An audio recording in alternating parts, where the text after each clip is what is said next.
Estados Unidos e Irã podem estar diante de uma chance rara de reduzir uma crise militar, mas ninguém parece concordar nem mesmo se a reunião de paz vai acontecer. Nos últimos dias, a tensão entre Estados Unidos e Irã voltou ao centro das atenções internacionais. Diplomatas americanos viajaram para Doha, no Catar, em meio a tentativas de preservar um cessar-fogo provisório e discutir temas sensíveis, como o Estreito de Hormuz, sanções econômicas e o programa nuclear iraniano.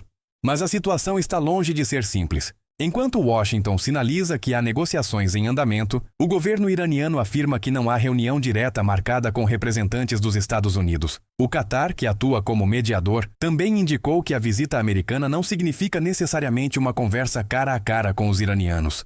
Neste vídeo, vamos entender o que aconteceu, por que Doha virou o centro dessa negociação e qual é o risco para o Oriente Médio e para a economia mundial. A notícia principal é que negociadores dos Estados Unidos e do Irã foram esperados em Doha, capital do Catar, em um momento de forte tensão militar. Do lado americano, a missão envolve nomes ligados diretamente ao governo Trump, como Steve Witkoff e Jared Kushner.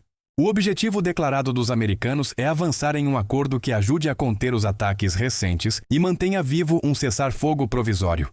Só que existe uma contradição importante. O Irã afirma que sua delegação técnica viajou ao Catar, mas nega que isso esteja ligado a uma negociação direta com os Estados Unidos. O porta-voz do Ministério das Relações Exteriores iraniano declarou que não há conversas marcadas com os americanos nos próximos dias. Ou seja, há diplomacia acontecendo, mas ainda não está claro se existe uma negociação direta entre os dois governos. Esse detalhe é fundamental, porque mostra como o acordo é frágil. De um lado, os Estados Unidos tentam apresentar a movimentação como um avanço. De outro, o Irã evita dar a impressão de que está cedendo à pressão americana. O pano de fundo dessa crise é o Estreito de Hormuz, uma das passagens marítimas mais importantes do planeta. Por ali passa uma fatia relevante do petróleo comercializado no mundo. Quando há ameaça nessa região, os mercados reagem rapidamente, porque qualquer bloqueio pode afetar o preço dos combustíveis, o transporte marítimo e a inflação global. Nos últimos meses, o conflito entre Estados Unidos, Irã e aliados regionais se agravou. A reportagem aponta que ataques envolvendo os dois lados colocaram à prova um cessar-fogo provisório. Também há acusações mútuas de violação dos termos combinados. Além da questão militar, existe outro ponto sensível: o programa nuclear iraniano. Os Estados Unidos dizem que o Irã não pode desenvolver uma arma nuclear. O Irã, por sua vez, historicamente afirma que seu programa nuclear tem fins pacíficos, embora governos ocidentais questionem essa versão e pressionem por limites e inspeções. Outro tema importante é o dinheiro iraniano congelado no exterior. Segundo a reportagem, autoridades iranianas afirmam que parte desses recursos seria liberada no Catar. Para Teherã, isso representa uma vitória econômica.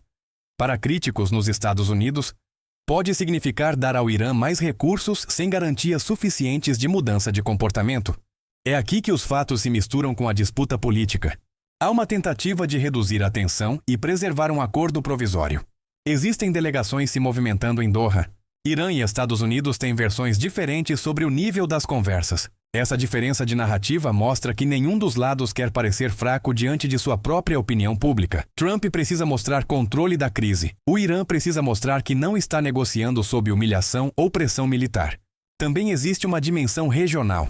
Israel não participa diretamente das negociações entre Estados Unidos e Irã e se distanciou do acordo. Além disso, a tensão entre Washington e Teherã influencia outros conflitos, como os envolvendo grupos aliados do Irã no Oriente Médio. Por isso, a negociação em Doha não é apenas sobre dois países. Ela envolve petróleo, segurança marítima, sanções, programa nuclear, aliados regionais e a disputa de influência no Oriente Médio. A consequência mais importante é que o mundo está diante de uma trégua instável. Se a diplomacia avançar, os ataques podem diminuir, o tráfego no Estreito de Hormuz pode se normalizar e os preços do petróleo podem ficar menos pressionados. Mas, se a negociação fracassar, o risco é uma nova escalada militar. E uma crise no Estreito de Hormuz não afeta apenas os países diretamente envolvidos. Ela pode chegar ao bolso de consumidores no mundo inteiro, inclusive no preço dos combustíveis, no transporte de mercadorias e na inflação. O fato de os próprios envolvidos discordarem sobre a existência de uma reunião direta já mostra que o caminho para uma trégua permanente será difícil. A viagem de negociadores a Doha representa uma tentativa de manter aberta a porta da diplomacia entre Estados Unidos e Irã. Mas, até agora, o cenário é de incerteza. Os americanos falam em avanço. Os iranianos negam negociações diretas. O Catar atua como mediador. E o Estreito de Hormuz continua sendo o ponto mais sensível dessa disputa. No fim, a grande questão é saber se essa movimentação será o começo de uma solução diplomática ou apenas uma pausa temporária antes de uma nova crise. E você acredita que Estados Unidos e Irã vão conseguir transformar essa trégua em um acordo real? Ou essa tensão ainda pode sair do controle? Deixe sua opinião nos comentários.